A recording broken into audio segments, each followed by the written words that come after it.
안녕하십니까. 김선생의 서울 이야기를 진행하는 강사 김효입니다. 이번 시간에는 지하철 2호선 건대 입구역에 대해서 좀 말씀드려 보도록 하겠습니다. 원래 이 지하철 2호선이 개통될 당시만 하더라도 이 성수역과 구의역 사이의 역의 이름은 오늘날과는 다르게 화양역이었습니다. 이 화양역이라고 하는 명칭이 붙여진 것은 당연히 이 역이 들어선 곳이 행정구역상 화양동이었기 때문이죠. 자, 이 화양동이 지금 2호선, 지하철 2호선 건대 입구역이 중심이었었던 것이 아니라 사실상 지금의 능동로사에 있는 화양 사거리 쪽이 당시에는 중심이었었던 것이고요. 그의 역사는 1930년대부터 이 뚝섬을 거쳐서 광나루로 가던 기동차역이 있었던 것도 바로 그 지역이라서 명칭 자체가 당시의 정거장 이름은 화양리였습니다. 화양리 정류장. 바로 이런 전통이 이어져 오게 되었기 때문에 당연히 당시에는 이 화양역이라고 하는 명칭이 붙여지게 된 것이죠. 특히 이 화양역이 있는 지역을 지금도 화양리라고 부르는 경우들이 많은데, 그럴 수 있었던 것이 이 1967년도에 토지구역 정리가 이루어지면서 이 화양 사거리 쪽으로부터 그 집장사 집들이 대거 들어서게 되면서 70년대에 골목길이 형성되게 되었고요. 그 골목길을 중심으로 해가지고 많은 유흥가들이 들어서게 되면서 흔히 불타는 화양리라는 명칭이 붙여지기도 했었던 것이죠. 자, 그러다 보니까 새롭게 지하철 2호선 이 지금의 건대합 쪽으로 이렇게 새롭게 젊은이들의 핫플레이스가 형성되기 시작하다 보니까 결국 이제까지 좀 부정적 의미를 갖고 있었던 불타는 화양리에서의 화양역 대신에 1985년에 건대 입구역으로 이렇게 개명을 하게 됐다라고 보시면 되겠습니다. 그러다 보니까 96년도에 개통된 7호선도 자연스럽게 이 건대 입구역이라는 명칭이 그대로 이어지게 되었다라고 보시면 되겠습니다. 자, 이것이 60년대 초까지 운행했었던 경성 궤도차의 당시 루트가 되겠고요. 이 동대문 건너에서부터 출발을 해가지고 성동교에서 이 상원 사거리 정류장에서 이 갈라져서 뚝섬으로 가는 루트와 광나루로 가는 이렇게 노선이 바뀌게 되었는데, 이 상원역 다음에 이 광나루 정류장, 화양리 정류장이라고 하는 것을 통해서 이 당시에 이 화양리로 가는 능동로가 중요한 교통상의 요지였었다는 것을 알 수가 있겠습니다.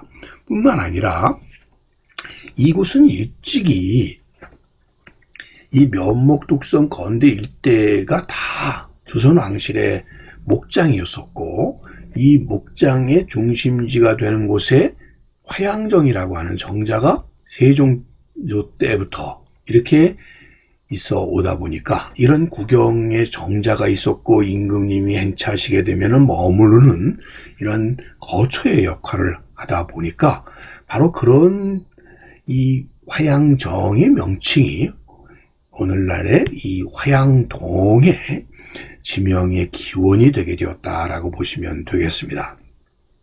실제로 이 건국대 쪽은 화양동이 아니었고 원래는 모진동이었었던 것이죠. 자, 여러분들이 이 진엄마 정색도라고 해서 명나라 황실에 바쳐졌던 말을 갖다가 그림으로 그려냈었던 이 그림에서 여러분들 보시는 이게 화양정이 되겠고요.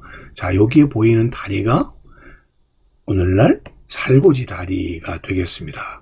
자, 그 살고지 다리와 중량천이 이렇게 흘러나가서 한강과 만나는 것을 확인해 볼 수가 있고요. 그러다 보니까 지금의 이 성수동 뚝섬 일대라고 하는 것은 원래 섬은 아니었었지만 이렇게 한강과 중량천으로 둘러싸여 있었고, 뒤에는 지금 보시는 것처럼 아차산으로 대표되는 산에 둘러싸여 있었고, 그 곳 외에 이렇게 목축시설을 만들어서 지금으로 얘기하는 목장을 위한 목책을 만든 것이죠. 그러다 보니까 자연스럽게 이곳이 마치 섬이 아닌 섬, 뚝섬이 되게 된 것이죠.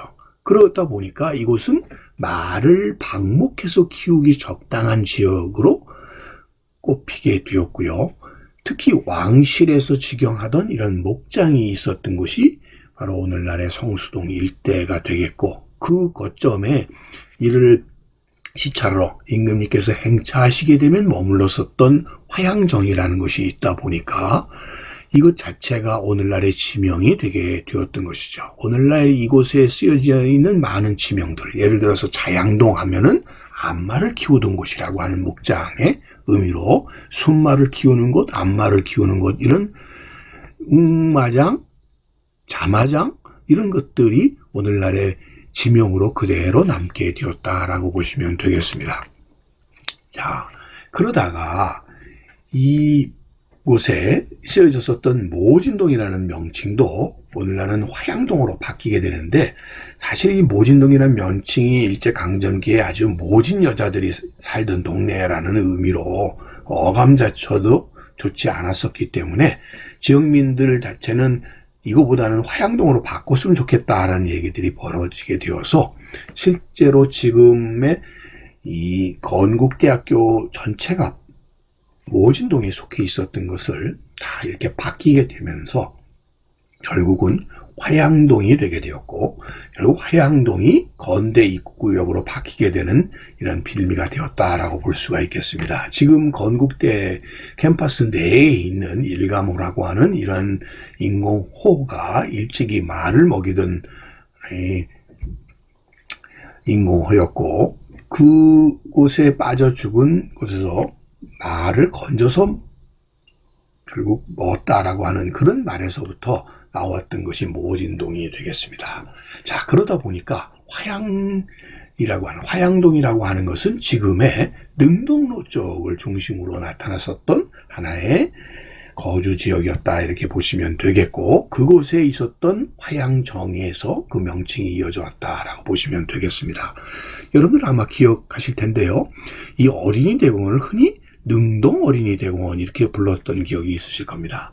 자, 지금의 능동로를 따라가게 되면 여러분들 어린이대공원이 있고, 어린이대공원 팔각정이 지금 있는 바로 그 자리가 수은종, 대한제국의 마지막 황제였었던 수은종 황제의 비였었던 순명효 황후의 바로 무덤이 있었던 곳이죠. 원래 이 당시에는 1907년 순종이 황제가 되기 전에 1904년에 돌아가시다 보니까 아직 왕이 되기 전이었었기 때문에 유강원이라고 하는 명칭이 붙여지게 되었었고요. 1907년에 순종이 황제가 된 뒤에 황후로 추봉이 되게 되고, 당연히 이름은 유릉으로 바뀌게 되었던 것이죠. 그러다 보니까 이분의 묘가 있는 곳이라고 해서 나중에 이 능동이라는 명칭이 붙여지게 되었다라고 보시면 되겠습니다. 지금도 어린이대공원에 가게 되면 유강원의 흔적을 알아볼 수 있도록 이렇게 성물들을 모아넣어서 그 유적을 이렇게 복원해 놓고 있는 것을 확인해 볼 수가 있겠고요. 여러분들이 아시다시피 이 고종 황제와 순종 황제의 무덤은 현재 남양주시 금곡동에 모셔져 있으면서 홍유릉이라고 하는 명칭으로 지금도 이어져 오고 있습니다. 자, 바로 이 어린이대공원 건너편 쪽에 지금은 이렇게 느티나무가 있는 하나의 공원으로 조성되어 있는데, 특히 그곳에 있는 이 느티나무 가까이에 일찍이 왕실 지경의 누정이 있어서 그 누정의 이름을 화양정이라고 불렀다고 하는데, 이 화양정이라고 하는 명칭이 붙여진 곳 가까이에 이렇게 오래된 700년이나 된